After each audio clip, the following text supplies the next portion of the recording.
असम के 27 मुसलमानों को बांग्लादेश भेजने की तैयारी थी, लेकिन अदालत ने उस पर रोक लगा दिया है। तमिलनाडु की सरकार को गाय के मामला पर बड़ी कामयाबी मिली है और मुसलमानों को फंसाने की जो साजिश रची जा रही थी, एक्टर विजय की सरकार ने उसको नाकाम बना दिया है। राम मंदिर में चंदा चोरी का जो मामला है, उसमें सरकार को एक और बड़ा झटका लगा है और अपोजिशन का जो हमला है मोदी सरकार पर, अब वो बढ़ने लगा है। ज्ञानवापी, मथुरा शाही ईदगाह और संभल शाही जामा मस्जिद के मामले पर सुप्रीम कोर्ट ने हिंदू और मुसलमानों को जो सजेशन दिया था, दोनों ग्रुप ने उसको ठुकरा दिया है। इसके अलावा कुछ और खबरें हैं, इनमें से हर एक की तफसील हम जानेंगे खबर दर खबर में।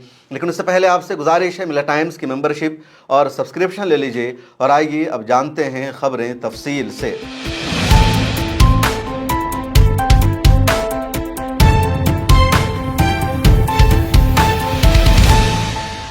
मिला टाइम्स में खुश आमदीद। मैं हूं आपके साथ शम्स तबरेज़ कासमी। आसाम के 27 शहरियों को, आसाम के 27 नागरिकों को आसाम फॉरेनर ट्रिब्यूनल ने भारतीय नागरिक मानने से इनकार कर दिया था। उन्होंने गुवाहाटी हाईकोर्ट का दरवाज़ा खटखटाया और गुवाहाटी हाईकोर्ट ने भी फॉरेनर ट्रिब्यूनल के फैसले को बाकी रखा और उनको बांग्लादेशी करार दे दिया, उनकी नागरिकता को ख़त्म कर दिया था। उसके बाद उन 27 मुसलमानों ने सुप्रीम कोर्ट का दरवाज़ा खटखटाया और सुप्रीम कोर्ट ने गुवाहाटी हाईकोर्ट के फैसले को कलअदम करार दे दिया है। ट्रिब्यूनल के फैसले को भी गलत बताया है और कहा है दोबारा इनके मामले की जांच होनी चाहिए। सुप्रीम कोर्ट ने तबसरा करते हुए कहा कि शहरियत का मामला, नागरिकता का मामला बहुत ही सीरियस है, हसास इशू है और यूं ही किसी की शहरियत ख़त्म नहीं की जा सकती है। ये फैसला सुनाया नहीं जा सकता कि वो भारतीय शहरी नहीं है। आसाम के मुसलमानों को सबसे ज़्यादा शहरियत के मामले पर परेशानियों का सामना करना पड़ता है। उनके यहाँ कट ऑफ जो डेट है शहरियत की, वो 1971 है। 1971 से पहले अगर कोई भारत में था तो भारतीय शहरी माना जाएगा। 1971 के बाद अगर कोई आया है तो वो भारतीय शहरी नहीं माना जाएगा। अब कई लाख मुसलमानों को इस लिस्ट से खारिज किया गया, लेकिन एनआरसी में सबका नाम आ गया। अब अभी तक उनको परेशान किया जा रहा है। फॉरेनर ट्रिब्यूनल ने 27 मुसलमानों को शहरी मानने से इनकार कर दिया था।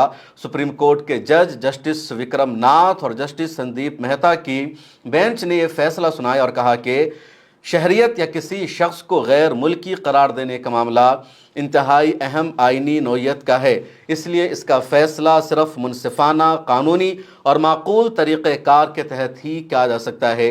दूसरे लफ्ज़ों में आप कह सकते हैं कि सुप्रीम कोर्ट ने हाई कोर्ट के फ़ैसले को गलत ठहराया है, फॉरेनर ट्रिब्यूनल को गलत करार दिया है और कहा है कि जो शहरी है उनको शहरी तस्लीम किया जाए।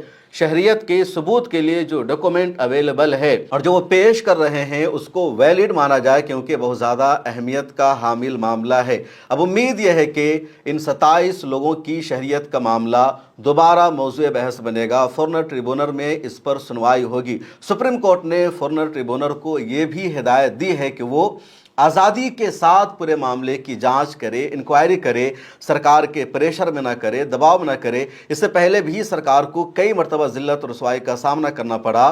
कई इंडियन मुसलमानों को जो आसाम से या बांग्लादेश से ताल्लुक़ रखते थे, वो दिल्ली में रहते थे या दूसरे इलाकों में रहते थे और सरकार ने सीधे उन्हें डिपोर्ट कर दिया, बांग्लादेश भेज दिया।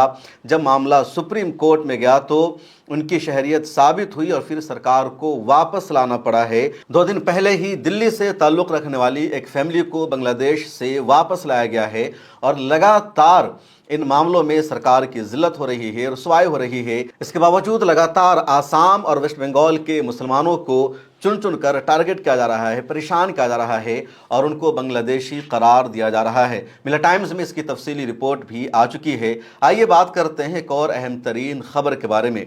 तमिलनाडु की जो मौजूदा हुकूमत है, विजय थालापति जो वहाँ के चीफ मिनिस्टर हैं, वो लगातार समाजी इंसाफ पर काम कर रहे हैं। बीजेपी और आरएसएस का जो एजेंडा है, उस एजेंडा को मुकम्मल तौर पर वो नाकाम बना रहे हैं। और अगर बीजेपी आरएसएस के एजेंडा के मुताबिक मद्रास हाई कोर्ट का कोई फैसला आ जाता है तो उस फैसला को सीधे उनकी सरकार सुप्रीम कोर्ट में चैलेंज करती है। अब पिछले दिनों मद्रास हाई कोर्ट ने एक फैसला सुना दिया था गौकशी को लेकर। मद्रास हाई कोर्ट में किसी ने पिटीशन दायर की और उस पिटीशन में कहा गया कि गाय को ज़बह नहीं करना चाहिए, गाय हिंदुओं के यहाँ माता का दर्जा रखती है। और मद्रास हाई कोर्ट ने फैसला सुना दिया पीआईएल पर सुनवाई करते हुए 27 मई को ही बकरीद के मौका पर कि गाय ज़बह नहीं होनी चाहिए तमिलनाडु में, और न ही गाय का जो बच्चा होता है बछड़ा उसको ज़बह करना चाहिए। मद्रास हाई कोर्ट ने अपने फैसले में यह भी कह दिया कि गाय की कुर्बानी इस्लाम में ज़रूरी नहीं है बल्कि दूसरे जानवर की भी कुर्बानी हो सकती है, इसलिए गाय की कुर्बानी पर पाबंदी रहेगी बकरीद के दिन भी और बकरीद के बाद भी। मद्रास हाई कोर्ट के इस फैसले को तमिलनाडु की हुकूमत ने सुप्रीम कोर्ट में चैलेंज किया और सुप्रीम कोर्ट ने मद्रास हाई कोर्ट के फैसले पर स्टे लगा दिया और कहा कि मद्रास हाई कोर्ट का जो फैसला है कि गाय की कुर्बानी नहीं होगी, अब ये फैसला बाकी नहीं रहेगा। यानी तमिलनाडु में गाय को ज़बह किया जा सकता है, गाय को काटा जा सकता है, गाय की कुर्बानी हो सकती है। सुप्रीम कोर्ट के जज जस्टिस विक्रम नाथ और जस्टिस संदीप मेहता सुनवाई कर रहे थे और उन्होंने ही मद्रास हाई कोर्ट के फैसले को गलत करार दे दिया है। तमिलनाडु के बारे में सच्चाई भी जान लीजिए कि तमिलनाडु में मुसलमानों की आबादी 6% है, उससे ज़्यादा नहीं है, और वहाँ मुसलमानों से ज़्यादा गोश्त वहाँ के लोकल लोग खाते हैं, खा वो तमिल हो, हिंदू हो या दूसरे हो। साउथ में सभी खाते हैं, सभी को पता है। गोवा में बीजेपी की सरकार है और गाय वहाँ बैन नहीं है। असम में बीजेपी की सरकार है और गाय वहाँ बैन नहीं है। और यही सवाल पिछले दिनों मैंने सुब्रमण्यम स्वामी के सामने उठाया था, जो बीजेपी के सीनियर रहनुमा है, और मैंने कहा कि मुसलमान तो गाय नहीं काटते, जहाँ बीजेपी की हुकूमत है वहाँ गाय को काटा जाता है, और उन्होंने कुछ भी जवाब नहीं दिया था। वो पॉडकास्ट आप ज़रूर देखेगा अगर आपने अभी तक नहीं देखा है, और अब पॉडकास्ट का दूसरा एपिसोड भी जल्द ही आने वाला है। तमिलनाडु की हुकूमत ने सुप्रीम कोर्ट में जो एतराज़ किया मद्रास हाई कोर्ट के फैसले पर, उसका अहम तरीन पॉइंट आप जान लीजिए। कहा गया सरकार की तरफ से कि पिटीशन दायर करने वाले ने सिर्फ मौजूदा कानून पर अमल दरामद और जो स्लॉटर हाउसेज हैं उसके बाहर गौ कुशी को रोकने की अपील की थी, दरख्वास्त की थी। उसके अलावा यह कहा गया कि हुकूमत पहले से ही पब्लिक प्लेस में गौ कुशी पर यानी ज़बीहा पर रोकने की निगरानी करती है, मुआयना किया जाता है, और जिन स्लॉटर हाउसेज को लाइसेंस दिया गया है वही गाय काटा जाता है, उसके अलावा कहीं और नहीं काटा जाता। यह भी सरकार की दलील में कहा गया कि हाई कोर्ट ने पिटीशन दायर करने वाले की पिटीशन में जो कुछ था उसके लिमिट को क्रॉस करते हुए दूसरी चीज़ों का भी तस्करा कर दिया, जैसे गाय और बछड़े के ज़बीहा पर मुकम्मल पाबंदी लगा दी है, जबकि उसने सिर्फ गाय की ज़बीहा का तस्करा किया था। सरकार ने दलील भी दी कि हुकूमत के मुताबिक हाई कोर्ट ने इस्लाम में गाय की कुर्बानी के मजहबी मकाम पर भी तबसरा किया, जबकि इस सवाल न तो मुकदमे में उठाया गया था और न ही उस पर फैसला देने की ज़रूरत थी। सरकार ने यह भी कहा कि हाई कोर्ट ने 1976 के एक सरकारी हुक्मनामे का हवाला दिया, मगर मौजूदा कानूनी ढांचे और नाफिज कवानीन को मुनासिब तौर पर सामने नहीं रखा गया। सरकार ने सुप्रीम कोर्ट से मुतालबा किया कि मद्रास हाई कोर्ट के फैसले को कलअदम करार देकर जानवरों के ज़बीहा से मुताल्लिक़ मौजूदा कानूनी निज़ाम को बहाल रखा जाए, और सुप्रीम कोर्ट ने वही फैसला सुनाया जो तमिलनाडु की सरकार चाह रही थी। अब आइए आपको बताता हूँ एक और अहम तरीन खबर, और ये जो खबर है दिल को झंझोड़ कर रख देने वाली है। उत्तर प्रदेश के बांदा में दामाद ने अपनी सास का कत्ल कर दिया, कुल्हाड़ी से मार दिया, और जिन लोगों ने एक औरत को मारा जिसने अपनी वाइफ से उसकी मां को छीन लिया, अभी तक उसका इनकाउंटर नहीं हुआ है। अगर किसी और ने ऐसा किया होता तो यूपी पुलिस इनकाउंटर कर चुकी होती और कहा जाता कि फौरी तौर पर विक्टिम को इंसाफ दे दिया गया है। ये जो खबर है दिल को झंझोड़ कर रख देने वाली है। मामला यह है कि उत्तर प्रदेश के बांदा में लव कुश वर्मा नाम का एक बंदा आलिया नाम की एक लड़की से मोहब्बत करने लगता है। आलिया की मां बानो परवीन मना करती है लवकुश को भी और आलिया को भी कि तुम एक दूसरे से ताल्लुक़ बंद रखो, तुम एक दूसरे से शादी नहीं कर सकते। लवकुश आलिया को घर से भगाकर ले जाता है, ज़बरदस्ती शादी करता है और उसके बाद वो हैदराबाद जाकर रहने लगता है। हैदराबाद में लवकुश जाने के बाद अपनी वाइफ आलिया को मारता है, उसकी पिटाई करता है, और एक दिन लवकुश ने आलिया को इतना मारा कि वो बेहोश हो गई और ऐसा लगा कि कि उसकी मौत हो चुकी है। उसके बाद लव कुश ने आलिया के मरने की वीडियो बनाई और उसकी माँ को यानी अपनी सास को भेजा और कहा, लो तुम्हारी बेटी अब मर चुकी है। आलिया की माँ ने देखा तो उसके होश उड़ गए। फौरन वो पुलिस स्टेशन जाती है, एफआईआर दर्ज करवाती है और पुलिस छानबीन करती है। फिर यूपी पुलिस ने हैदराबाद पुलिस से रब्ता किया और हैदराबाद पुलिस वहाँ पर गई तो देखा कि दोनों अभी जिंदा है, आलिया की मौत नहीं है। उसके बाद हैदराबाद पुलिस को पता चला किसने इस तरह मारा था, वीडियो बनाई थी, उसकी माँ ने भी पूरी कहानी बताई। फिर हैदराबाद पुलिस ने लव कुश वर्मा को और आलिया को वहाँ से निकाल दिया। यूपी पुलिस को जैसे ही ये दोनों मिलते हैं, यूपी पुलिस ने रिश्ता ख़त्म करा दिया और आलिया को उसकी माँ बानो परवीन के हवाले कर दिया। आलिया भी अब लव कुश वर्मा के साथ रहना नहीं चाहती थी, लेकिन लव कुश वर्मा ज़बरदस्ती आलिया के घर चला जाता था, उसके यहाँ रहने लगता था, वो बदमाशी कर रहा था और आलिया की माँ चाह रही थी कि लव कुश ना आए। उसने बार बार कंप्लेन की, पुलिस ने भी सीरियस नहीं लिया। लव कुश वर्मा बार बार जाने लगा और उसने दबंगगिरी के ज़रिए अपनी सास के घर पर कब्ज़ा कर लिया। जब बानो परवीन के घर पर कब्ज़ा कर लिया लव कुश वर्मा ने, तो बानो परवीन अपनी बेटियों के साथ उस घर को छोड़कर कहीं और रहने लगी। बानो परवीन चाह रही थी कि उसकी बेटी महफूज रहे और आइंदा ये दोनों आपस में ना मिल सके। आलिया भी लव कुश वर्मा के साथ नहीं मिलना चाह रही थी। उधर लव कुश ने बानो परवीन के घर पर कब्जा कर लिया, वहाँ वो रहने लगा। आलिया से भी कहता था तुम यहीं रहो, लेकिन आलिया भी वहाँ नहीं रह रही थी। उसके बाद एक दिन बानो परवीन को पता चलता है कि उसके घर में चोरी हो गई है। घर से फ्रीज गायब है, अलमारी गायब है, जो नकद रुपया रखा हुआ था उसको भी ताला तोड़कर चुरा लिया गया है, जो जेवर रखा हुआ था वो भी घर में मौजूद नहीं है, कुछ और सामान भी चोरी कर लिया गया है।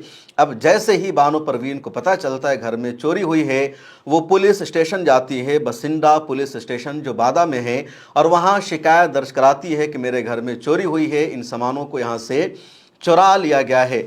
अब जैसे ही लव कुश वर्मा को पता चलता है कि उसकी सास बानो परवीन पुलिस स्टेशन गई है चोरी की शिकायत दर्ज कराने, वो बानो परवीन को मारने का प्लान बना लेता है और अपने 3 दोस्तों के साथ वो कुल्हाड़ी लेकर रास्ते में आ जाता है।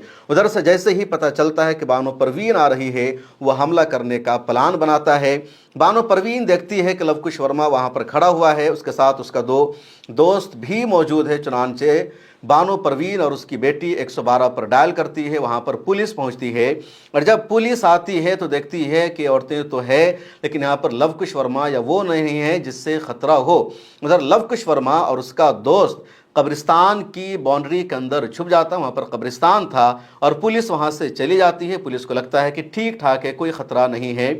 अब जैसे ही बानो परवीन और उसकी बेटी वहाँ से गुजरने की कोशिश करती है, लव कुश वर्मा और उसका 2 दोस्त कब्रिस्तान की वॉल से बाहर निकलता है और कुल्हाड़ी से सीधे बानो परवीन पर हमला कर देता है और वहीं पर बानो परवीन की मौत हो जाती है। बानो परवीन कोढ़ी गांव की रहने वाली थी और लव कुश वर्मा भी वहीं का रहने वाला है।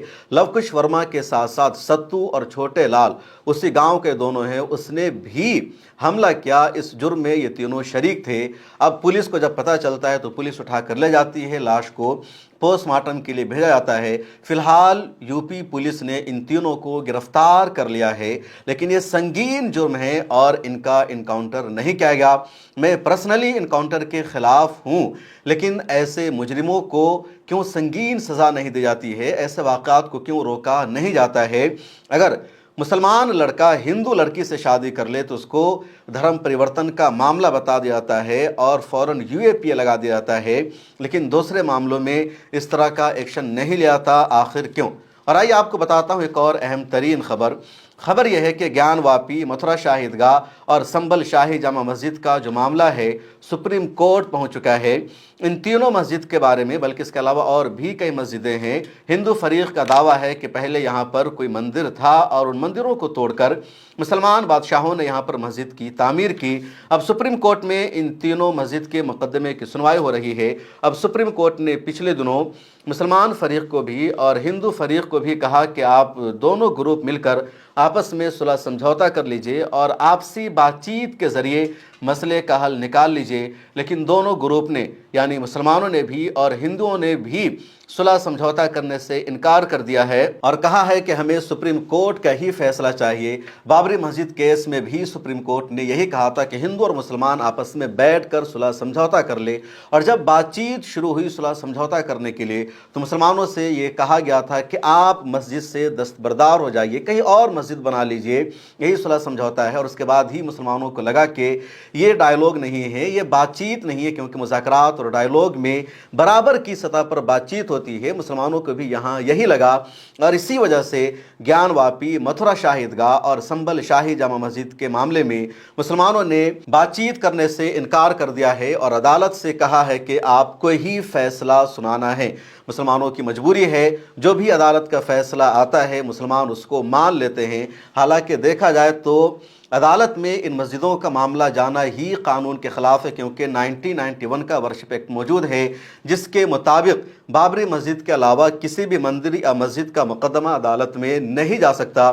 15 اگست 1947 کو ہندوستان میں جس عبادت گاہ کی جو حیثیت تھی آئندہ اس کی وہی حیثیت رہے گی، اس کے اسٹیٹس کو چھیڑا نہیں جائے گا، لیکن لگاتار عدالتوں میں سنوائی ہو رہی ہے اور یہ قانون کی صریح خلاف ورزی ہے۔ رام مندر چندہ چوری معاملہ میں کچھ اور نیا خلاصہ ہوا ہے۔ اب یہ بات سامنے آئی ہے کہ صرف 40 دن پہلے کا ہی سی سی ٹی وی فوٹیج موجود ہے، لہٰذا 40 دنوں میں جو کچھ پتہ چل رہا ہے وہ معلوم ہو گیا کہ کتنا کرپشن ہوا، کتنا گھوٹالا ہوا، کس نے کتنا پیسہ چوری کی ہے۔ لیکن اس سے پہلے جو کرپشن ہوا، گھوٹالا ہوا، چوری ہوئی، اس کے بارے میں کچھ بھی پتہ نہیں چل رہا ہے۔ بہت ہی مشہور ہندو پنڈت ہیں، مذہبی رہنما ہے اوی مکتیشورانند، انہوں نے کہا کہ اس پورے معاملے کے لیے نریندر مودی ذمہ دار ہے، کیونکہ جس طرح وہ رام مندر کا کریڈٹ لے رہے ہیں وہ رام کو لے کر کے آئے ہیں، تو جو چندہ چوری ہوئی ہے اس کے لیے بھی ان کی ذمہ داری ہے۔ کیا کچھ انہوں نے کہا، آپ سنیے۔ ہمارا مندر کاریڈور ہو گیا اور ان کا کاریالے تیرتھ ہو گیا۔ یہ بھارتیہ جنتا پارٹی کے لوگ یہ نقلی ہندو ہیں، یہ چھدم ہندو ہیں، یہ کال نیمی ہیں، یہ ڈھونگی ہیں، یہ پاکھنڈی ہیں، اور انہوں نے روپ تو ہندو دھرم کا دھارن کیا ہے لیکن سب کام ان کا ہندو دھرم کے وپریت ہے۔ اب جنتا کہہ رہی ہے کہ جنہوں نے رام کی پیٹی چرائی ہم ان کو بگائیں گے۔ یہ جو مورتی آئی ہے رام للا براجمان مورتی نہیں ہے، یہ مورتی جو ہے بھاجپا کے لوگوں نے اپنی پسند سے بنوائی ہے۔ ہم سے لوگوں نے پوچھا تھا کہ آپ ابھی تک درشن کرنے کے لیے کیوں نہیں گئے؟ ہم نے کہا مندر بن جائے تو جائیں۔ بولے ارے من تو گیا۔ ہم نے کہا وہ تو کاریالے بنا ہوا ہے۔ مل رہے پتھروں کو چھوڑ کر کے 4 گنا زیادہ میں پتھر خرید کر کے اس میں پیسے کی ہیرا پھیری کی گئی ہو، چاہے چڑھاوے میں کیا گیا ہو، چاہے ایودھیا کے لوگوں کو پریشان کر کے اور دکانداروں کو پریشان کر کے وہاں پر سب قداچار کیا گیا ہو، یہ سب کے پیچھے ایک ہی ویکتی ہے اور اس کا نام ہے نریندر مودی۔ اب وہ کسی نہ کسی معاملے میں کچھ نہ کچھ گھٹنا ایسی دیش میں کروائیں گے جس سے سب کا دھیان ادھر چلا جائے اور پھر اس معاملے کو جہاں کا تہاں رفع دفع کر دیں۔ نگینا سے سانسد چندر شیکھر آزاد نے بھی نریندر مودی پر حملہ کیا ہے، آپ ان کو بھی سنیے۔ جب آپ کو رام مندر بنانے کا سرے چاہیے تو چڑھاوا چوری کا اپرادھ کا سرے بھی آپ کو لینا پڑے گا، پھر آپ کمیٹی آپ نے بنائی، آپ نے بنایا ٹرسٹ، اور ٹرسٹ کا مطلب کیا ہوتا ہے؟ ٹرسٹ کا مطلب ہوتا ہے بھروسہ۔ کہاں ہے بھروسہ؟ آپ نے تو دھرم کے نام پہ جنتا کو ٹھگ لیا۔ کیمروں میں چوری ہو گئی، 40 دن کا ریکارڈ، اور ہر آدمی دوسرے آدمی کو ٹھیکرا پھوڑ دے رہا ہے۔ یہ ویوستھا اچھی نہیں ہے۔ اور میں پھر آپ سے کہتا ہوں، ہمارے نیتا مانیور کاشی رام صاحب کہتے تھے، چودھری چرن سنگھ جی کہتے تھے ہمارے نیتا، کہ کانگریس پارٹی پریوار واد میں جائے گی اور بھارت جنتا پارٹی اپنے کرموں سے جائے گی، اور آج ہمیں محسوس ہوتا ہے کہ ان کو ہٹانے کے لیے دوسری ضرورت نہیں پڑے گی۔ اپنے اتنے برے کرم یہ کر رہے ہیں، آج سत्ता میں آ کے اتنے اہنکاری ہو گئے کہ ان کے کرموں کی وجہ سے جائے گی۔ آنے والے کل میں اس پارٹی کے خلاف ہر جاتی دھرم کے لوگ اکٹھے ہو جائیں گے اور ان کو سत्ता سے اٹھار کے پھینک دیں گے۔ میری بات کو آپ یاد رکھیں۔ اور آئیے بتاتے ہیں آپ کو ایک اور اہم ترین خبر۔ یہ خبر اتر پردیش کے بلیا ضلع سے تعلق رکھتی ہے اور معاملہ ہے ریوتی کا۔ پچھلے دنوں ایک معمولی جھگڑے میں پولیس نے ایک دلت نوجوان کو گرفتار کیا، پولیس اس کو تھانے لے گئی، اس کے بعد جب اس کو واپس پہنچایا گیا تو وہ زخمی تھا، اس کی حالت اچھی نہیں تھی اور اس کی موت ہو جاتی ہے۔ جیسے ہی اس کی موت ہوئی، گاؤں کے لوگوں نے پولیس کے خلاف احتجاج کرنا شروع کر دیا اور کہا گیا کہ पुलिस एहलकारों ने थाने में टॉर्चर किया है, बेरहमी से पिटाई की है और इसी वजह से एक दलित नौजवान की मौत हो गई है। उस दलित नौजवान का नाम है कामजी गोंड। तो कामजी गोंड की मौत हो गई। अब इस मामले में दारोगा को सस्पेंड कर दिया गया है, एक सिपाही के खिलाफ एक्शन लिया गया है और 6 लोगों के खिलाफ भी एफआईआर दर्ज हुई है, जिसमें गांव का प्रधान भी शामिल है। और ये दलितों की ताकत है, उनका पावर है कि एक दलित की मौत हो गई, पुलिस पर इल्ज़ाम लगाया गया और फौरन एक्शन हो गया पुलिस के खिलाफ। एक और पुलिस की वीडियो सामने आई है कि अलीगढ़ में पुलिस एहलकारों ने कुछ नौजवानों को रोका जो शराब पीकर गाड़ी चला रहे थे, लेकिन उन नौजवानों को पुलिस का रोकना बर्दाश्त नहीं हो सका। वो अपने आप को बता रहे थे कि वो भगवाधारी हैं, वो पक्के हिंदू है। अब पुलिस एहलकार ने उसको रोका, गाली दी और लात भी मारा। ये वीडियो सोशल मीडिया पर वायरल हो रही है। अब जब अलीगढ़ की ये वीडियो वायरल हुई तो एसएसपी ने दारोगा राहुल तिवारी के खिलाफ ही एक्शन ले लिया कि तुमने उनको लात क्यों मारी, तुमने उनको गाली क्यों दी, तुमने उनके साथ बदतमीजी क्यों की। उत्तर प्रदेश में अजीबो गरीब खेल चल रहा है। मुसलमानों को अगर कोई पुलिस वाला परेशान करता है, मुसलमानों को कोई पुलिस एहलकार जलील करता है तो उसका प्रमोशन होता है, उसको आगे बढ़ाया जाता है, वो एलिजिबल नहीं होता, तभी उसको ऊंचे ओहदा पर फायज कर दिया जाता है। और वही पुलिस एहलकार अगर किसी हिंदू के खिलाफ कोई एक्शन लेता है और वो गलत कर रहा होता है, कानून के दायरा में लाने की कोशिश करते हैं पुलिस एहलकार, तो पुलिस एहलकारों को ही सस्पेंड कर दिया जाता है, लाइन हाजिर कर दिया जाता है, या कहा जाता है कि अवाम के साथ पुलिस एहलकारों की जो बदतमीज़ी है इसको बर्दाश्त नहीं किया जाएगा। यानी लॉ एंड ऑर्डर की धज्जियां उड़ाई जा रही है और पुलिस वालों को एक तरह से कह दिया गया है कि आपको कानून पर अमल नहीं करना है, बल्कि देख कर अमल करना है कि सामने कौन है और क्या है। इस वीडियो में इतना ही, मुझे दीजिए इजाज़त। खबर दर खबर को देखते रहिए, हमारी मेंबरशिप और सब्सक्रिप्शन ज़रूर ले लीजिए। अगर आप चाहते हैं कि मीडिया के मैदान में हमारी कोई आवाज़ बने, मिल्लत टाइम्स मजबूत हो और इसी तरह आज़ादी के साथ ये इदारा काम करता रहे, तो आपको इसकी मंथली मेंबरशिप और सब्सक्रिप्शन लेनी होगी। ज़्यादा नहीं, महीने में 99 या 299 की भी आप मेंबरशिप लेंगे, ये इदारा मजबूत बनेगा, आपकी आवाज़ को इसी तरह मिल्लत टाइम्स उठाता रहेगा। यहाँ एक QR कोड आपको दिख रहा है, इसको आप स्कैन कर सकते हैं या डिस्क्रिप्शन में हमारी वेबसाइट का लिंक मौजूद है, उस पर क्लिक कीजिए। इस तरह का पेज खुलेगा आपके मोबाइल पर, जहां पहले अपना नाम लिखना है, जिस तरह कॉलम बना हुआ है फर्स्ट नेम एंड लास्ट नाम का, उसके बाद फ़ोन नंबर आपको लिखना है, उसके नीचे ईमेल आईडी आपको अपनी डालनी है, उसके नीचे आई डिक्लेयर लिखा हुआ है जहां आपको टिक कर देना है। नीचे आ जाएंगे, पे नाउ का बटन मौजूद है, जैसे ही आप क्लिक करेंगे यूपीआई एप्लीकेशन खुल जाएगा, खा गूगल पे हो, फ़ोन पे हो, पेटीएम हो या कुछ और हो, और वहां से आगे जो पेमेंट का प्रोसेस है उसको कंप्लीट करना है। इस तरह आप मिल्लत टाइम्स के मेंबर और सब्सक्राइबर बन जाएंगे।